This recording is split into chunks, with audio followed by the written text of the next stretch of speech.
Hey y'all, welcome back to the Powerlifting Podcast. I'm your host, Solana Lewis. Today, I'm stoked because I got to speak with Brittainy Chown. Y'all, she's been competing in powerlifting for over 7 years. I've been following her for so long. I don't even know when I started, but we had such a great conversation just about her involvement in the sport of powerlifting as both an athlete and a coach, goals for her business, what it's like to run a coaching business, and just really getting to know her in a way that I've never heard her have the opportunity to share about herself. So it was really, really dope. I hope you all enjoy it. Make sure you like, subscribe to the podcast, leave a 5-star rating and a review. We're also on YouTube now, so if you're on YouTube, please do follow so you know when we're dropping our podcast episodes on the tube. And let's dive into today's episode. All right, y'all. I am here with Brittainy Chown. I'm excited because literally a year ago, a full year ago, after you competed at Showdown, I was like, hey, introduce myself to you. And I was like, you got to come on a podcast someday. And then a year has passed and I was like, it's time. I need to get you on the podcast. I've been watching you. You're doing some cool stuff. How are you today? I'm doing really good. How are you? I'm doing all right, girl. I mean, like, it's 5 o'clock and dark. So I'm like adjusting to that and semi-sad. But besides that, I'm good. Yeah, I'm on the West Coast, so it's still bright and sunny outside right now. I know. What's the weather right now for you? It's actually not so bad today. It's been really cold and raining. Like we went from like 90 degrees a couple weeks ago to like it's now like in the 50s and cold, and it was just such a quick change that I was like not adjusted to it. But today is probably a little bit better, like 60s maybe. We got a little bit of sunshine, a little bit. All right, I thought you were gonna say like it's cold, it's 70. I was gonna be like I hate you, but I will say 50's cold. So I grew up on the coast, so I'm used to like cold weather. Like I didn't grow up in like sunny, hot California, right? Like it was cold all the time. So now that I'm actually in an area that's like sunny and warm a lot of the time, for me for sure, I'm like, all right, I know cold, guys. The coast gets cold. That is fair. I think I might be stereotypical. I'm like, oh, if you're over there, it's just warm all the time, right? Like, no, Solana, it's not. I am false. Oh my gosh. But, okay, so I've been following you for like a while now. Like, I don't know how many years, but quite a few years of my life. And I've always admired you. One thing might be your hair, because you're always changing it. But besides just your hair, I know you started powerlifting when I started, actually, because I started in 2015. That's when you started, right? Yeah, my first competition was 2015. So how did you kind of get into it from the beginning? I would say it was all kind of started from like track and field in college. Like we were lifting as part of our track and field training, and I enjoyed the lifting part more than I thought I would. I was actually like the first year I hated it. I was crying in the gym. Like I was not a fan of lifting, but as my strength kind of grew, my confidence grew with it, I really started to love it. So then once my like track eligibility was done, I was like, I need to do something competitive still. I'm a very competitive person, so not having something to be like training for was kind of driving me nuts. So I found out you could compete in lifting, and I was like, that's neat. I already do that, right? So why not just jump into that? And yeah, my first competition, 2015, fell absolutely in love with the sport. And now, I mean, I've done like 21 meets maybe now. Crazy. So many. When you were in track and field, were you in college? Yeah, I ran track most of my life. I started at age 9, doing competitive like track and field, and all the way through college. So like 13, 14 years of my life. Yeah. Oh, girl, what division were you in? College, I just did Division II. I stayed local to home because I was kind of afraid to like, I got some D1 offers, but I was just too afraid to like leave my hometown at first. So, I ran track at Humboldt State, nice little D2 school. It was fun. I loved it. What were your events? Mainly I was a jumper, long jump, high jump, triple jump. And then I also did sprints, 100-meter, 4x1. I love this. Okay, wait. So I did. Now I'm sure you clearly better than me because I was like looking at D3 schools, so I was not that good. But I did triple jump, long jump, and then I tried the 100 and 200, and I learned I'm a 400 runner. Like I could never get the speed to like be fast from the beginning, but like once I sped up, I was good. See, I'm the opposite. I can't hold my speed. So I actually was the kind of sprinter that, like, out of the blocks, I was the fastest. Like, I was very explosive out of the blocks, but everyone would catch up to me because I was not able to hold my top speed.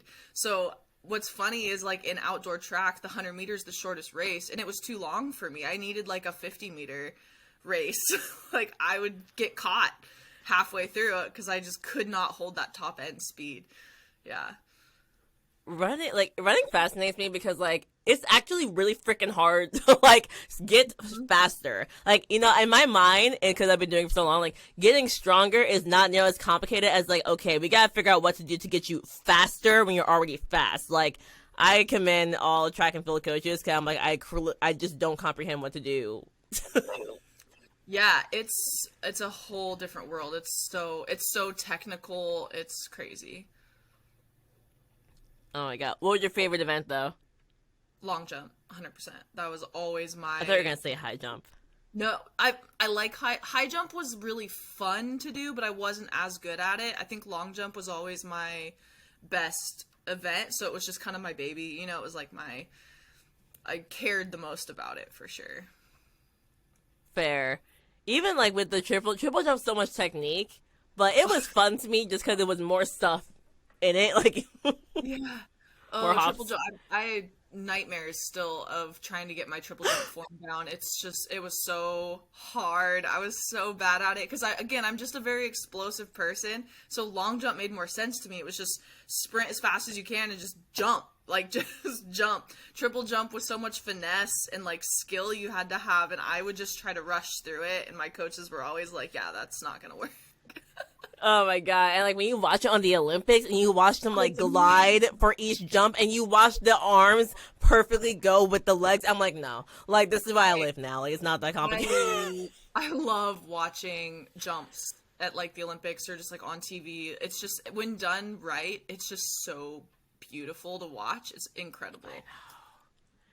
I think the only other event that I didn't do but love to watch, pole vault fascinated me. Like just watching, like 'cause again, it's all coordination. It's like you gotta stick it, and then you have to bring your legs up at the right time and fly at the right time. And I'm like, oh my god! And when they nail it, it's amazing, and when they don't, it's hilarious. Cause you just watch them. Oh yeah, I was always too afraid to try pole vault. I just pictured myself being the one that has the pole snap and just falling on my face. I was like, yeah, I'm never trying that. Same, my coach tried so hard. I tried it once, and like when I tell you, I put the pole down and do like a baby jump and stuff, forget it. And like he was pissed. Like I was like, I'm not doing this. Oh Oh my man. god. All right, so you were doing track and field for a while, did some jumping events. So when you got into actual powerlifting, like obviously you were already lifting for track and field, so that's why you liked it. But what kind of made you like stay in your specific federation? I know you do USPA. You started APA first meet ever, but you're mostly doing USPA meets. I'm always just curious, like, because there's a bajillion federations. But in my mind, so y'all already know, people listening, I'm USAPL, and you can call me an elitist if you want to. I don't care. But at the end of the day, when someone's really freaking strong and drug tested, I do wonder why they stay not Yeah. USAPL. So what makes you want to stay over there? All right, I'll try to condense it. So first off, in the area that I started powerlifting, there was like no USAPL meets. It was pretty much USPA was the meets out here. APA was around too at first. That's why I did a few APA meets. But then that kind of disappeared, and then now this area is very dominated by USPA. So that was just kind of what I had. So obviously I got used to using a deadlift bar, right? I got used to 24-hour weigh-ins. Like you just kind of have your routine, right, and what you're used to. As I've gotten stronger and like more competitive. Obviously, there has been a lot of like, I would like to try a USAPL meet. I'm interested in like how I would stack up against the competition there. But the main thing I will say, the main thing that was holding me back for most of my, real competitive career, was the 2-hour weigh-in. I cut, 10, 12 pounds to be a 181 lifter. And so that just wasn't realistic to try to do that in a 2-hour weight cut. And I just also wasn't, I think, mentally ready to be competing in the next class up. And then also back in the day, the USAPL classes were a lot different, and that always kind of messed things up for me as well. But now that USAPL has the same weight classes as everyone else, that makes it a little bit easier. Also, I am going up a weight class now. I have decided, my last meet that I just did in October was my last 181 meet. So I'm not going to say that I'm not looking into some USAPL meets right now. Next year, I already am pretty much planned out. I'm doing all WRPF tested meets, actually. Mostly just because I wanted to do the American Pro. It just looked like such a fun time. And again, that's kind of my thing too, is I just want to go where the meets look like fun and I'm going to have a good time with my friends. And also, if there's a little bit of money in the tested world, that's always a plus too. So the American Pro is doing a tested day this year, so I was like, I'm going to jump on that, check it out. But for 2024, I do have a goal of getting at least one USAPL meet in under my belt just to see how I like it, right? Because I've never tried. I've never competed on a stiff bar with a 2-hour weigh-in. I want to see what I can do, and at the weight class that I'm gonna be in now, I don't have to cut at all, which is so nice. I'm really excited about that. So hopefully I can maintain my weight for a while, and 2024, we'll see. I'm definitely interested in trying a USAPL meet for sure. Okay, so Juan, of course it makes me excited. Which is, seriously, I was super stoked about that. Because, again, I've always, kind of wondered that. But, obviously, I haven't talked to you a lot, so I can't be let me just DM her randomly, why don't you come over here? That'd be kind of weird. So I just DM me about the podcast so I can ask you here. But, so, when you were talking about going up a weight class, I remember watching or seeing a post, and you mentioned doing a 90 kilo, going to 90. I think it was before your last meet. Did you think about going, but then do one more meet at 82.5? Is that what happened? No, I always have had the plan of I was finishing out this year, 82.5, and then 2023 was the year I was going to start competing at 90. So that's always been the plan. It's just, these last few meets definitely solidified it though. My cuts were pretty brutal, and it was just this is just not worth it anymore, so I'd rather go up and be a little bit light in my class for a while, but just feel better going into meet day, not, having just dehydrated and depleted myself. It's going to be really nice. I'm excited. So I kind of want to stay on the topic of weight cuts for a few reasons. Number one, you guys do have a 24-hour weigh-in, so I've never experienced that, and I know the cuts are very different. For me, if you're one of my lifters and only, I would say 3 of them cut, for nationals only, the rest are, not doing nationals, so I'm no, we're not cutting. But, the max I'll let them cut, because most of mine are, middle to lightweight, is, 5 to 6 pounds, right? Max. I'm we surpassed that? Nope, sorry, we're not cutting, I'm not helping you.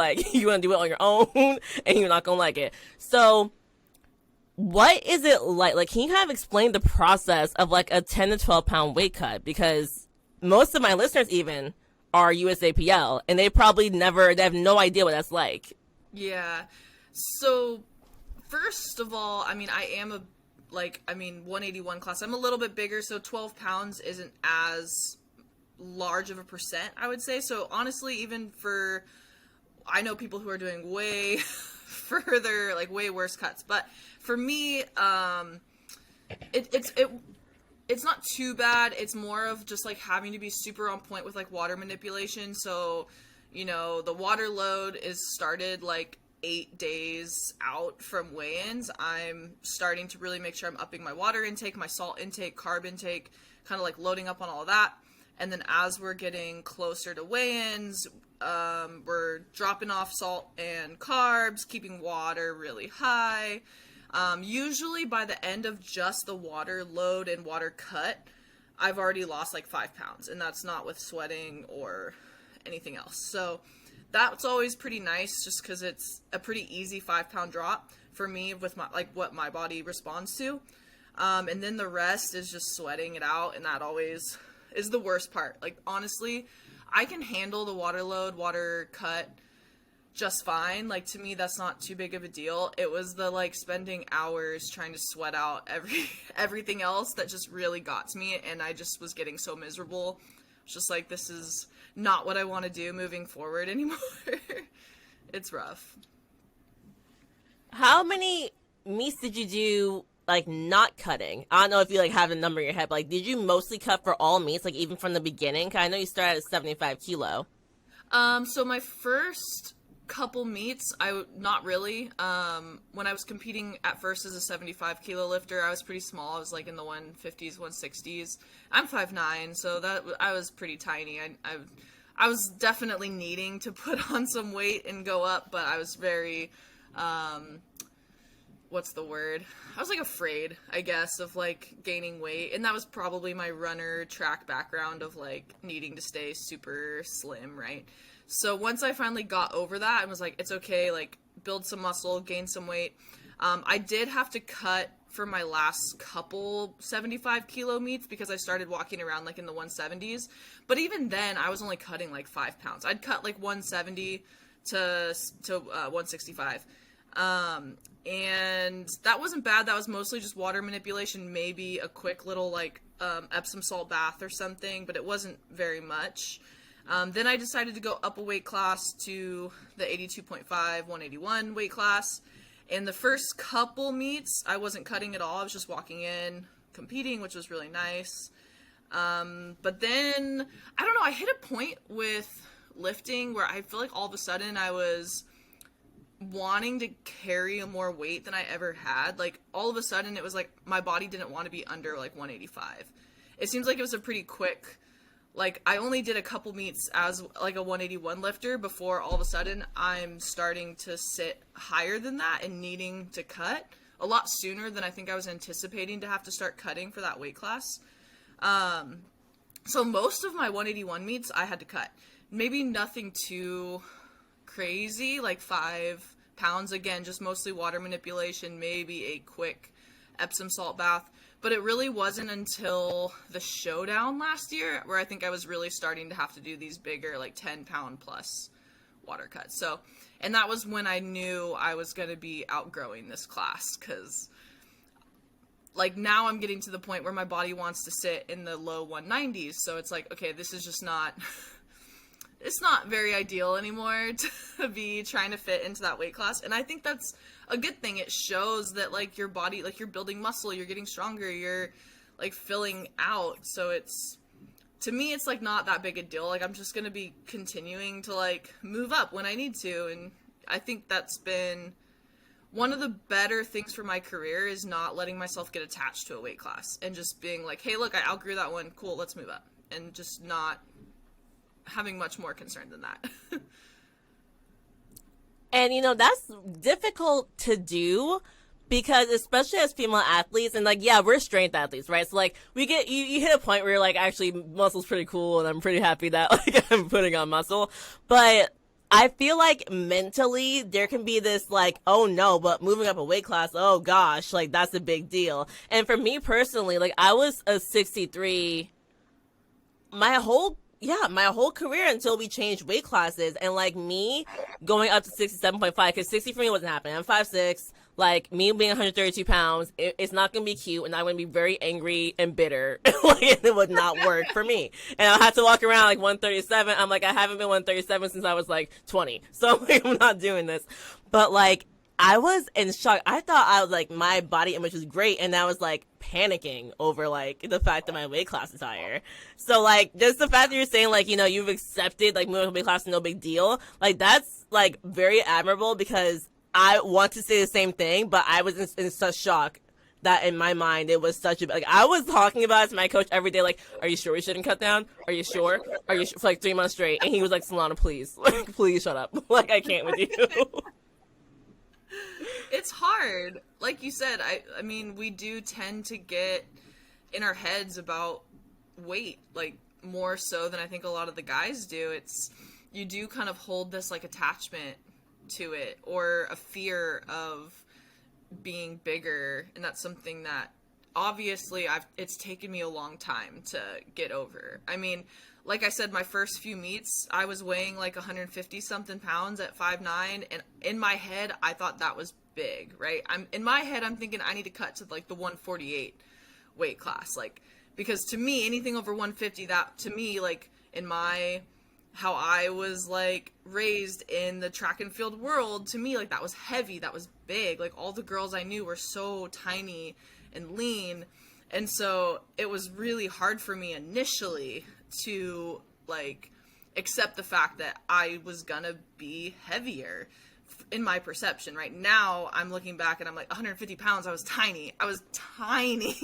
Like, if I could have got myself to move up a little faster, it would have been a lot better, but it took time, right? I mean, that was 8 years ago almost now, so it's been a process, but I've definitely learned to accept the weight gain and be happier in my body no matter what the weight is, so. And it really is, like, life-changing, like, when you do that, too, because you'll realize, like, your body does want to just sit heavier as you keep lifting. Like, I was in shock because, so I was what was I sitting at? I don't know, let's say 143, because the weight class was 138, and then when I was like, okay, I accepted moving up, I gained 6 pounds in, like, a month and just stayed there. And I was like, oh my God, I'm satiated. I was like, I was hungry. Yeah. Yep. I did not know how hungry I was, because now I'm not hungry ever. So I'm like, oh my God. I just ignored, like, I like suppressed being hungry in my mind to the point where I was like, no, everyone's always a little hungry. That's cool. And it's like wild because like it makes me like a hypocrite because I do coach nutrition and I try really hard to give people like a positive mindset, and like obviously I don't want anyone to be like, no, I have to be smaller all the time. But I'm like, oh my God, I didn't know I had the same problem. But that just goes to show too, as coaches, like, we're not perfect. No. Like, we are dealing with the same thing. It's just we're not gonna post that on Instagram all the time. Like, maybe sometimes to be real, to like keep it real, but like not all the time. Yeah. For sure. So I know you're also a coach. Are you a full-time powerlifting coach?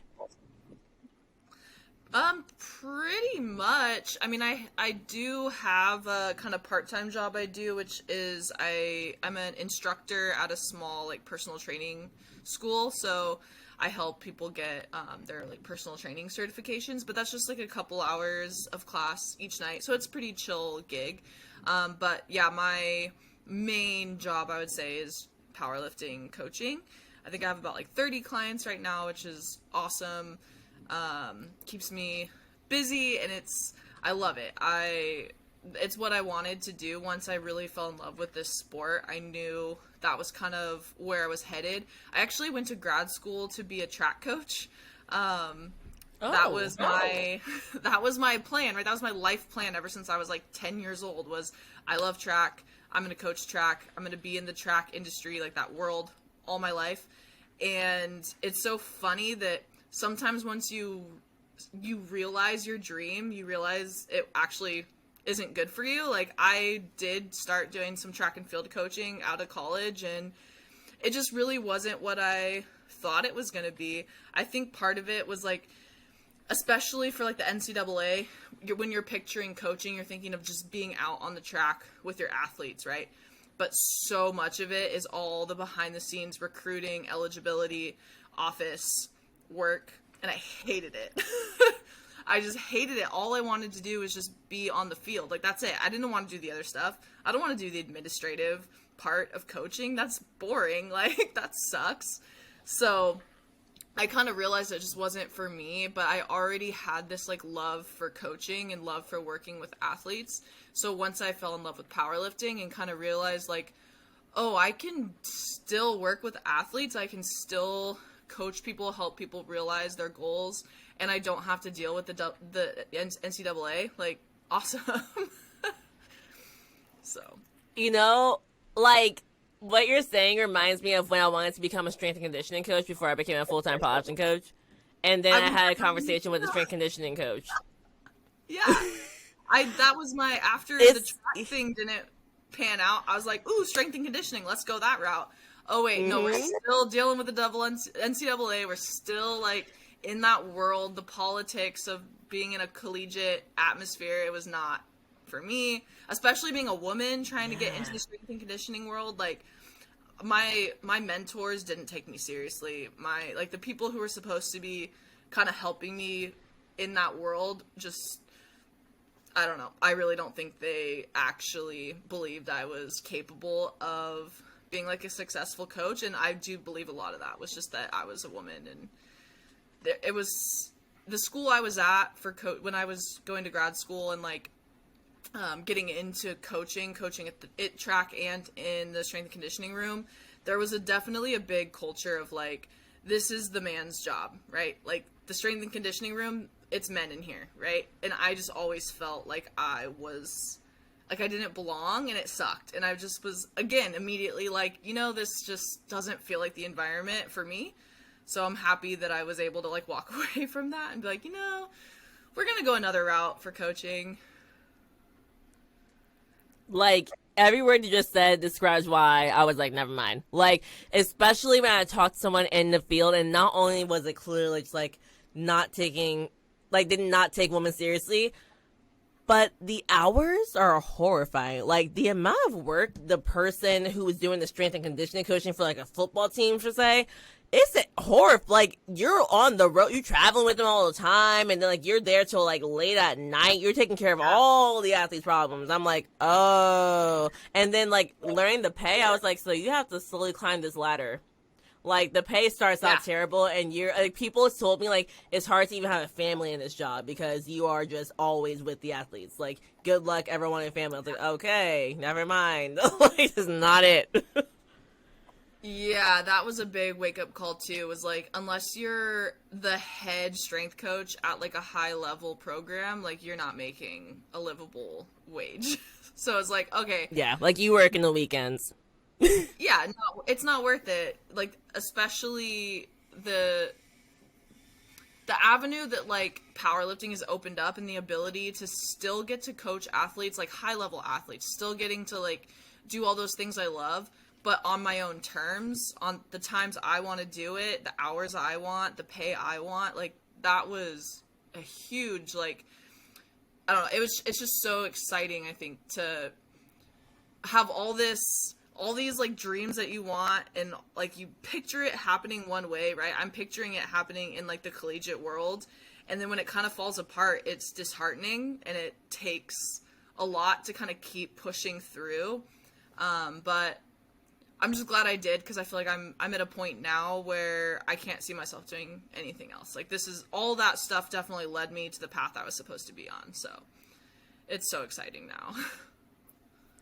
And like, working for yourself, like, what is your favorite part? You just said, you get to pay yourself, you get to work your hours, but like, what is also like amazing about working for yourself? Because I also, same job, freaking love it. I'm like living my dream, really. I am, like, from my little attic in my house, working on my little hours. But is there anything else about it that makes you like so happy that you get to do this career?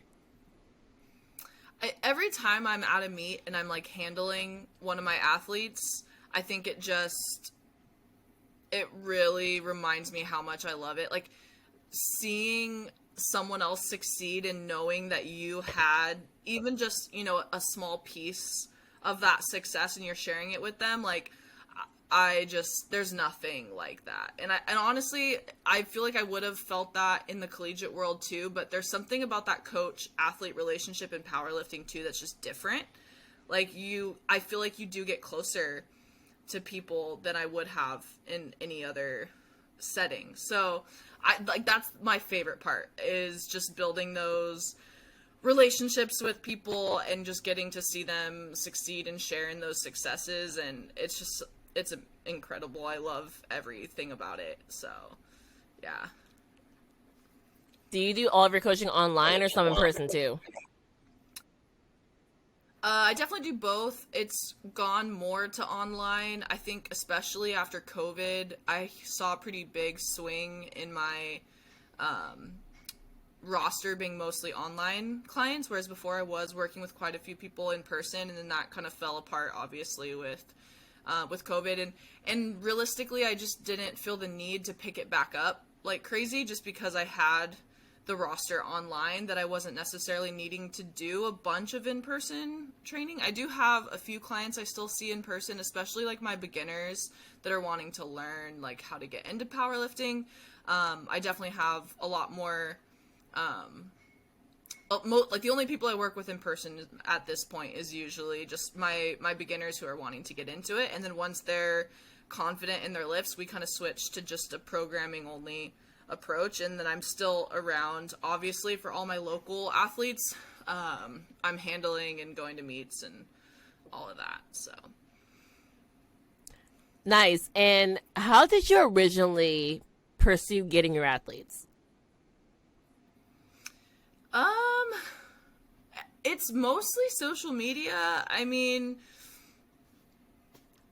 it is what I mean, I think, like, I didn't even really mean to, like, grow a following per se. Like, it just kind of, I think being in this world for a long time, and you just kind of, eventually you just start realizing, like, I have all these people who I'm connecting with online. That's crazy. Like, you don't even mean to. It's just, like, that community online is so amazing, and it just grows. And so I would say, like, 90% of my clientele are most likely just people I've connected with through Instagram, through social media, through TikTok now. Actually, I've been getting people who are finding me through TikTok now, which is crazy.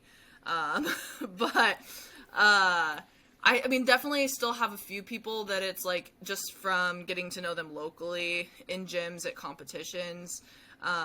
So I'm still like reaching out to people that way too. But I would say like the majority of getting like clientele is social media. It's just creating those relationships online.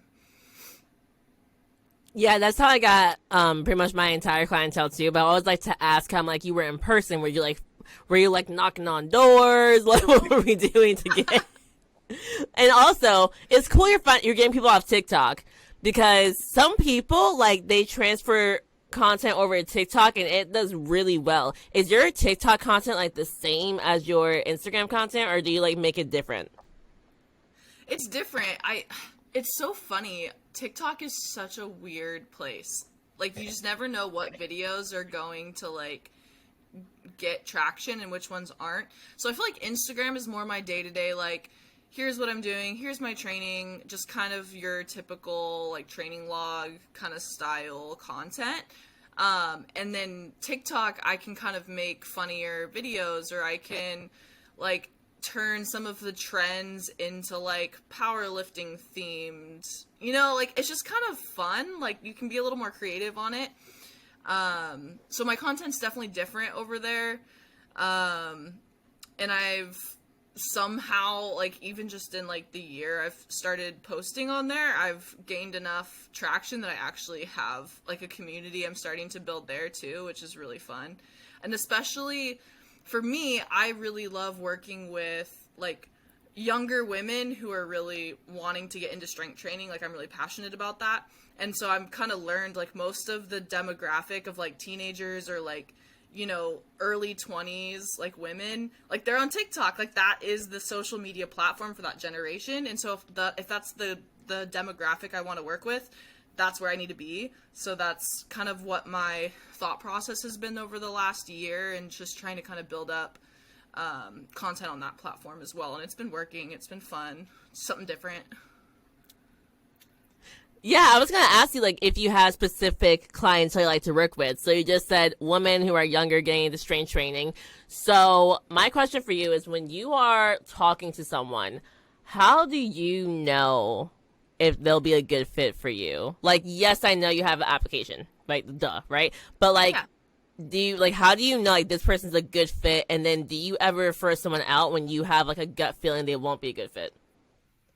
So I have a lot of questions I ask, just to kind of get a feeling for that person's like where they're at in their strength training journey, stuff like that.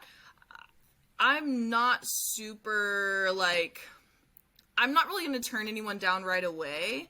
It's more so like we kind of give it a trial period, right? Like you're kind of working together for a few months. You're trying to kind of figure out communication styles. And honestly, the people who do really well, I think, with me are the people who are like communicative. Like they're willing to like, hey, today didn't go well, and here's why I think why. Because I think a lot of people are too afraid to like talk to their coach when things aren't going well. And those people, I would say, like, aren't always the best fit for me because I mean, I can't read your mind. You know, I'm not going to be able to adjust training correctly or make modifications or help you out if I don't know what's going wrong. So a lot of the times it's kind of a couple months. We see how things are going. I'm kind of assessing like communication with them. And if I'm feeling like there's just kind of a wall up and they're just not giving me much, I have had to tell people like, I don't think that this is really the best fit for you because I don't feel like I'm helping you right now. But luckily that hasn't had to happen often. I think most of the time, once I kind of tell them to like, this is what I need as your coach, like I need you to talk to me, a lot of them start to open up a little bit more, and that always helps. Yeah, and that's really good because you're right. Like, communication is what makes or breaks coaching, especially when you're mainly online. And I think sometimes people go into it not realizing how much work they have to do on their part that's not just going into the gym. Like, the communication is the other 50% of the coaching, right? So, Yeah. is there ever like, I want to ask this question.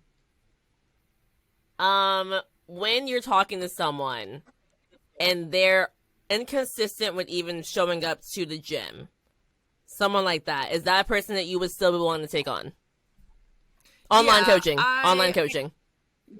Yeah, I do. I'm pretty flexible. So, I mean, I do have a few clients that are a little more inconsistent. They're maybe trying to get in 3 times a week, and some weeks it's just a single session. Some weeks it's 2 sessions. And it can be frustrating that you're writing out this training that's not really getting done the way you're wanting it to be done. But I also understand that not everybody has the time in the day that I have. Like, I have most of my day open for training, so like I got no excuse if I didn't make it in there. But I realize like people got families and full-time jobs and school, and if maybe they can only get in here and there and it's going to be a little inconsistent, as long as they're still like wanting that guidance from me, I'm going to keep adjusting it and making it work for them as best I can. Until it just feels like it's not worth it for them anymore, which that happens too when you're like on the client end. If you're paying for a service and you're struggling to even be able to like do what you're supposed to do on your end, like it makes sense too sometimes to pull back and be like, do I really want to continue paying for this service that I'm not necessarily getting the most out of? So, I mean, we work with it as best we can and keep making adjustments, keep tweaking the program, the schedule as much as we can to make it work.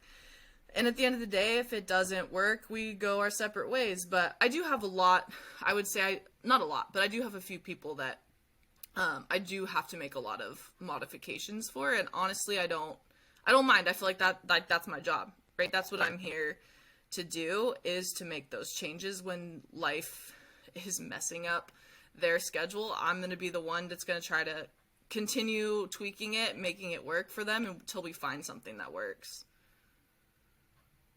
Love it. And that's really a good perspective to have on it, because there's like 2 sides to it, right? Like, there's number one, what you're saying, which is 100%, right? Like, if the person's life is different because life happens, you should be willing as a coach to adjust and be like, okay, you were doing 4 days, let's do 3 days, like whatever we got to do. every once in a while, I'll get the person who straight up, no matter what, they're going to come in, they show up once a week, and it's like a different list of excuses every week. That's extremely rare because thankfully, and I want to ask you the same question too, since you post so often and you're kind of known for being like the powerlifting coach, like people probably aren't coming up to you for yoga, right? So are you easily finding, like the people who find you, are they typically a good match for you? Yeah. And again, I do think a lot of it is I try to market myself as a pretty flexible coach. I'm not the coach that's going to yell at you, right? I'm not the coach that's going to be super cold and like force you to do things all the time that are so outside of your comfort zone. Because I know there are people out there that want that. Like there are athletes who want a coach that's going to be a little mean to them, right? Like I know that that's what some people want or so what some people need. And I do let people know when we first start talking about coaching styles, like that's not me. I'm never going to try to put you down or force you into something. If you tell me you're not comfortable doing something, I'm not going to force it. We're done with that. We try something else. So I do let people know, like, I am a pretty flexible coach. I'm going to do whatever I can to make that training work for this person, no matter what it is, to an extent, right? I mean, there's, like, I gotta have boundaries too, obviously. But I really do think that a lot of the times the people who come to me, they are looking for more of that, like, what's the word for it? Like a little bit more compassion, a little bit more understanding than I think sometimes the typical like meathead powerlifting coach is gonna be. So, Brittany, who the hell wants to be yelled? Like, what are you talking about? Who doesn't want a nice coach? No, I straight up talk to people, and I've actually had to turn someone away because they're like, I want someone to yell at me. I'm not gonna work out unless you're like mean to me. And I was like, oh, well, that's not me. I am not that person. Wild. You know what it is, though? I think I'm so biased because I used to have the coach that was like a jerk. And I was like, no, I'll never be that coach and I won't work with anyone like that. So now I'm like, who on the earth would ever want that? But that's because I hate it. Maybe there's someone out there. Probably most. If I had to guess, mostly men. If I had to guess, mostly men. Is that what's happening? I would think so. Yeah, there's, but not always. No, there's definitely this like I think people who grew up with that very drill sergeant style coach, like maybe in sports in college or high school, like if that's kind of what they're used to, the coaching style they've kind of had most of their life, maybe that's all they know and that's what they want. I never did well with those style of coaches I did have some in high school that were kind of that way, and I just never responded well to it, as I don't think a lot of people do. So yeah, similar to you, I was like, that's not who I want to be, you know? Yeah, we're on the same page. That's all that matters. Y'all, if you want like the angry coach, don't come to Brittainy Chown. Don't come to Solana Lewis training. It's not going to work out for you. I even tell my clients, like, I'm the person, I will send them a text, and it's just a straightforward text. Like, it'll blatantly be like, hey, like, you fell forward in the hole, and that's why, like, you didn't hit that. But then I'll send a voice message like, hey, just so you know, I wasn't yelling, I was just, like, straight up telling you. And I'll send a video later on, like, here's an example of what I want you to do. I'm smiling in the video. I'm like, just so you know, I wasn't yelling at you.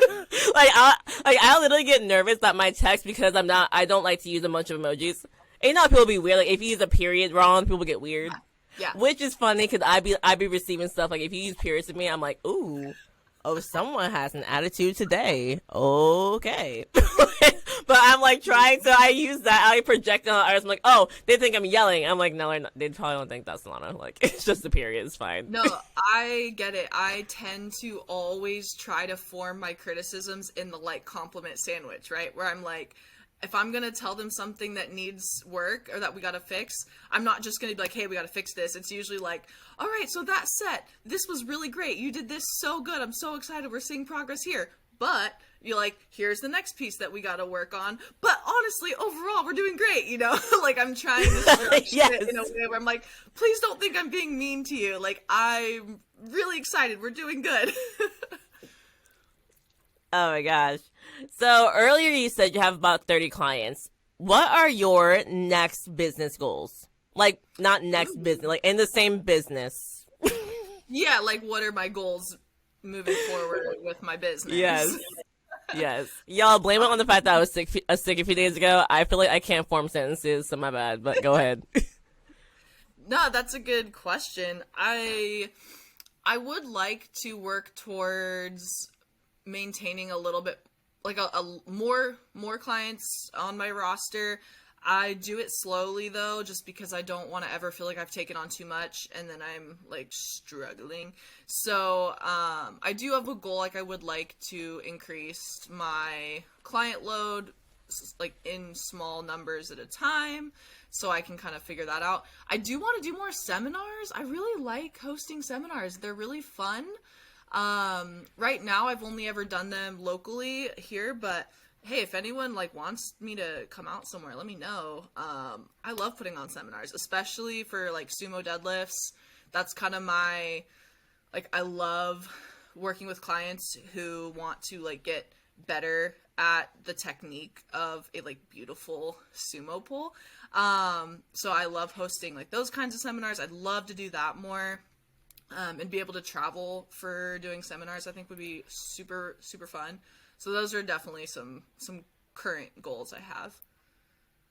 Nice. I also want to start putting on seminars. I've only ever done webinars. Like, I've yet to do an in-person seminar. And I'm like, So my coach was saying that. She was like, we gotta do that. And I'm like, no, I just haven't done it. I know it can be a lot. It can be a lot of work. But man, they're so much fun. I've done like 3, I think, out here in Sacramento, and they're always a good time. Do you put them on by yourself, or is it you partnering with another coach? Just me by myself. I'm really lucky. I train at a gym that lets me host things there, so just kind of done some small seminars by myself, but would definitely be open to like collaborations and traveling. And I don't know, I love the community aspect of powerlifting, and I feel like seminars are one of those ways where you kind of build on that community, and it's really fun. Yeah, I think for me, the reason I want to do some in person is because I'm extremely comfortable by myself. I'm starting to realize I'm scarily comfortable being alone. Like, I live alone. I have 2 cats. And if it weren't for the fact that I want to go, I go to a powerlifting gym, I would be in the house 6 days a week and not leave it, except to get sunlight and go for a walk. And, like, that'd be the extent of it. So, like, you know, my whole business is online. And I'm like, I think I should push myself a little bit to not only do in-person coaching on meet day. Like, that's a goal for Solana. Like, I should leave the house. Baby steps, but you know. But no, I love that. Do you have any goals in life outside of your powerlifting business? Yeah, so right now the main one is being able to own a home. I live in California, so it's hard. That is definitely like my priority, like life goal right now, is saving money, getting my credit up, doing all the things that you gotta do to be able to get a house. Yeah, the market out here is pretty rough, but it's getting better. So I'm like, my goal is like 1 to 2 years, like hoping to be in that place. We'll see, but that's definitely the biggest like life goal right now. Awesome. Yeah, it's expensive out there, girl. Like, God bless. Like, I mean, truly, I was talking to my friend who lives in California, and I was like, so are you gonna like buy a house out there? And I was saying like, are you able to pay for a house out there? She was like, girl, I don't know. She's like, I want to leave. My partner wants to stay. I'm like, you know what's crazy is like, I'm in a 1-bedroom apartment, like a pretty run-of-the-mill, not a very nice place, like very average, and like our rent just keeps going up, and at this rate, like we're paying more here than we would be for a mortgage, so it's just dumb. It's like, we gotta figure out, me and my boyfriend, like we're like trying to figure it out. We just gotta make it work somehow, because it's not fun spending like a large amount on a 1-bedroom apartment. I'm like, I want a house. I want space. Like, so we're working towards it. I think it's coming along, hopefully. Nice. Do you have any goals of making money outside of powerlifting? Not necessarily at the moment. I want to continue at the school that I'm teaching at, just because I love it. I grew up very much into academics. I loved school. I went to grad school. Like, I continued going to school after everyone else stopped, you know. So I love teaching. I love being in that academic world. So I'm for sure going to be continuing that, even if I didn't necessarily need to, like, financially, because, like, my coaching business is doing well and I see it continuing to grow. So it's like I could potentially just do the powerlifting coaching thing, but I just love that space, that academic space. So I definitely see myself continuing with that, but definitely nothing else necessarily. I don't really have any other goals as far as like that goes. That's cool. That's cool. Okay, so I have a few like more rapid fire. You don't have to like answer in 2 seconds, but like quick questions to ask you. Who has the best powerlifting federation? Oh, see, my answer would be changing lately. I don't know, man. I still would say USPA just for my loyalty to them, but I'm telling you, they gotta step it up. Step it up because who's doing better? Well, right now, my big critique is they're not doing enough to keep their drug tested lifters around. They're not doing money meets. They're not putting on good drug tested high level meets. I kept being told that was like the goal. They were moving towards that, and I haven't seen it. So that's why I'm doing the WRPF meets next year, because they're doing more for the drug tested lifters. And that's why I'm considering TPIL as well, because again, there's better showcases and money for drug tested athletes. So, yep, I love USPA. I have so many amazing friends that are running amazing meets, but I think at the top level, there needs to be some work done to, keep that drug tested side growing and keep those lifters from leaving, because a lot of us are thinking about leaving. Girl, I don't think you know how excited I am to see you in the USAPL in 2024. Like, I'm gonna be DMing you to try to get you in next year. Listen, you just discovered the USPA ain't doing what they said, all right? You got 2 options now. You're gonna come over. At least for 1 meet. Minimum. Like 1 meet. That's my... Totally. I've told myself I can't knock it till I've tried it, right? So... for sure would like to at least try out one soon and see how it goes. We'll see. What is your favorite thing about powerlifting? Community, the people, friends I've made. Nice. What is one thing you can't stand about powerlifting? And it can't be that the drug tested USPA meets are not doing well.